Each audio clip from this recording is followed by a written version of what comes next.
안녕하세요. 오늘은 드디어 2024년의 마지막 날인데요. 우리나라 증시는 어제 마감을 하고 오늘은 휴장을 했습니다.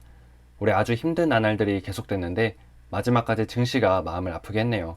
코스피가 종가 기준 2400선이 붕괴됐고요. 올해 코스피 수익률은 마이너스 9.63%, 코스닥은 무려 21.74% 하락했습니다. 코스피의 전체 시가총액은 2000조 원이 붕괴됐다고 하고요. 코스닥 전체 시가총액은 원래 420조 원 정도 됐는데 올해만 거의 90조 원 증발했으니까 정말 최악의 2024년을 보냈다고 해도 과언이 아닐 것 같습니다. 그래서 오늘은 한국 증시의 1년을 되돌아보면서 무엇이 문제였는지, 한국 개미를 피눈물 나게 만든 범인 3명이 누군지 알아보고, 사실 가장 중요한 지금 한국 사회에 깔려있는 부정적인 의견들에 맞서 최대한 희망적인 불씨를 지펴보고자 합니다. 사실 지금 안 좋은 얘기는 아무데나 가도 들을 수 있잖아요. 이럴 때일수록 희망의 불씨를 피우는 사람도 있어야 하지 않을까 싶어서 준비했으니까 오늘 영상만큼은 부정적인 댓글은 남기지 말아 주셨으면 합니다. 시작하기 전에 앞으로 저와 함께 경제금융 공부하실 분들은 구독과 좋아요도 눌러주시고요. 그럼 바로 시작해 볼게요. 원래 주식이라는 게 다 같이 힘들 땐 그래도 버틸만 하잖아요.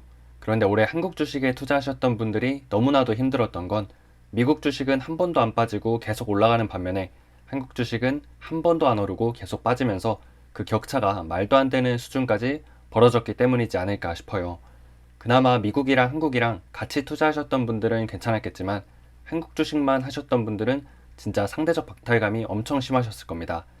그리고 솔직히 미국엔 누가 봐도 좋은 회사들도 많고 AI도 지금 미국이 주도하고 있고, 그래서 미국만 오르고 다른 나라들은 다 빠졌으면 그나마 덜 억울했을 텐데, 더 큰 문제는 아시아에서 중국과 일본, 홍콩과 대만도 다 올랐는데 한국만 빠졌기 때문이지 않을까요? 심지어 전쟁을 치르고 있는 러시아보다도 코스닥 수익률은 더 안 좋았습니다. 그러니까 2024년은 한국만 전 세계 주식시장에서 왕따를 당했다, 이렇게 정리할 수도 있겠습니다. 그러면 왜 이렇게 한국만 안 좋았냐? 그 이유는 뭐 다 아시겠지만 제가 생각할 때 범인은 윤석열, 트럼프, 이재용 세 사람인데요. 정치적인 얘기를 하려는 건 아니고요. 주식시장 관점에서 봤을 때 윤석열 대통령의 비상계엄 선포는 안 그래도 지지부진했던 증시에 쥐약이라 할 수 있는 불확실성까지 끼얹었고, 대통령 탄핵, 국무총리 탄핵으로까지 이어지면서 환율 급등과 증시 폭락을 불러일으켰습니다. 그리고 그 전에 10월 말 11월 초 그쯤에는 트럼프가 미국의 대통령으로 재선에 성공하면서 우방국에도 관세를 매길 거란 우려에 한국이 한번 크게 휘청거렸죠. 그리고 특히 우리나라는 증시를 이끌어가는 주요 품목인 반도체와 자동차가 바이든의 핵심 공약이자 트럼프가 당선되면 제일 먼저 폐지할 칩스법과 IRA의 핵심 수혜주로서 트럼프 당선의 최대 피해국으로 예상되면서 상황이 더 안 좋아졌습니다. 마지막으로 저는 올해 1년 내내 삼성전자가 희망 고문만 계속하면서 좀처럼 살아나지 못한 게 가장 근본적인 요인이라 생각하는데요. 거의 우리나라 증시에서 20% 가까운 비중을 차지하는 삼성전자이기 때문에 삼성전자가 죽을 쓰면 코스피는 올라가기가 사실상 어렵습니다. 그래서 하이닉스가 오르고 삼성전자는 빠지는 디커플링이 나타나는데, 이게 우리나라 증시 전체로 보면 결코 좋은 건 아니라고 할 수 있겠죠. 이재용 회장이 잘못했느냐 안 했느냐는 제가 말씀드릴 부분은 아니지만 이런 상황에서 경영에 모든 걸 쏟아부어야 되는데 사법 리스크 때문에 거의 회사보다 법원에서 많이 보이는 이 현실이 참 안타깝게 생각합니다. 참고로 외국인은 우리나라에 투자할 때 삼성전자, 현대차 이렇게 종목을 골라서 투자하는 경우가 별로 없거든요. 오히려 외국인한테 한국은 메모리 반도체 잘 만드는 나라일 뿐이고, 삼성전자를 살 때 삼성전자만 사는 게 아니라 코스피 전체를 사버리는 바스켓 투자를 많이 하기 때문에 수급적인 측면에서도 삼성전자가 잘 해줘야 코스피가 반등할 수 있겠습니다. 그리고 요즘 우리나라가 안 좋은 일을 몇 차례 겪으면서 비관론이 극단적인 상태에 이른 것 같아요.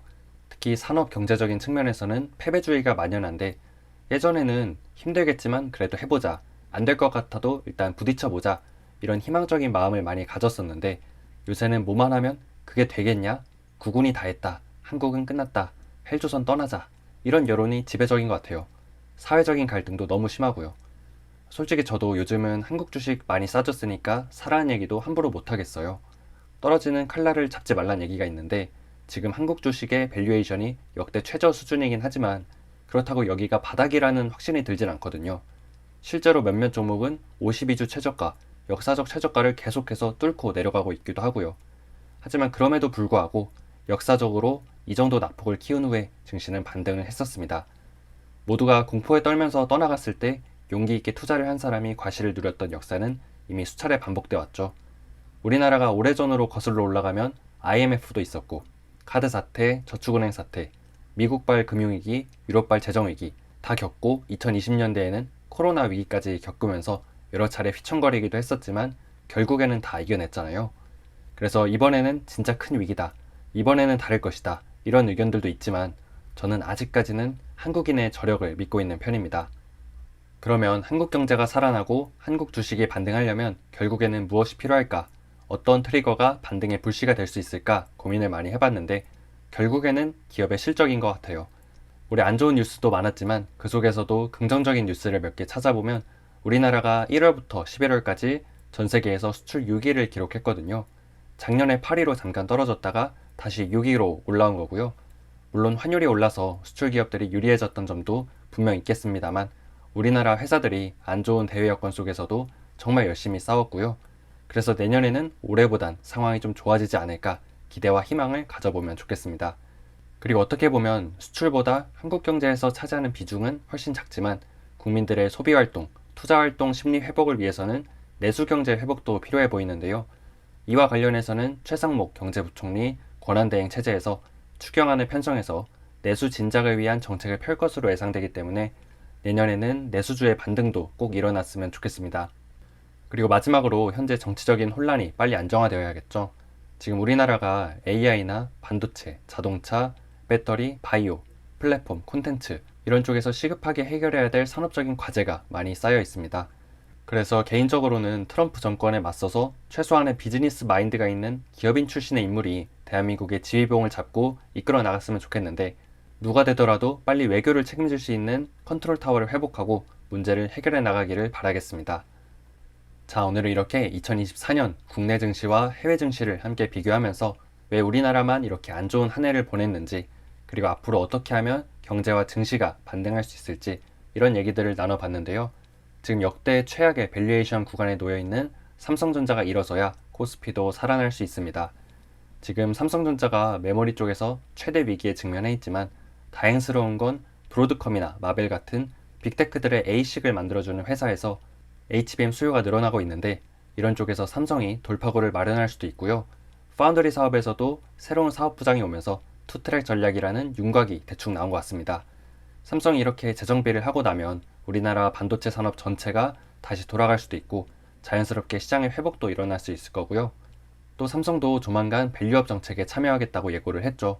물론 이 밸류업을 추진했던 정부가 퇴진 위기에 빠졌지만 다음 정권을 누가 잡더라도 한국 증시 반등을 위한 정책은 지속적으로 추진될 것으로 예상이 됩니다. 그래서 오늘 마지막으로 드리고 싶은 말씀은 우리 스스로 희망을 버리지 말자는 겁니다. 지금 우리나라 문제도 많고 안 좋은 거 다 알지만 그럼에도 불구하고 우리는 하루하루 열심히 살아가고 있잖아요. 결국 이렇게 열심히 살아가는 한국인들이 있는 한 한국 경제와 한국 증시는 다시 한번 반등할 수 있을 겁니다. 그래서 희망을 갖고 지켜보시면 좋겠고요. 2024년 한 해 동안 정말 고생 많으셨습니다. 2025년에는 좋은 일만 가득하시길 바라겠고요. 그리고 무엇보다 건강과 안전 잘 챙기시길 바랍니다. 새해 복 많이 받으십시오. 감사합니다.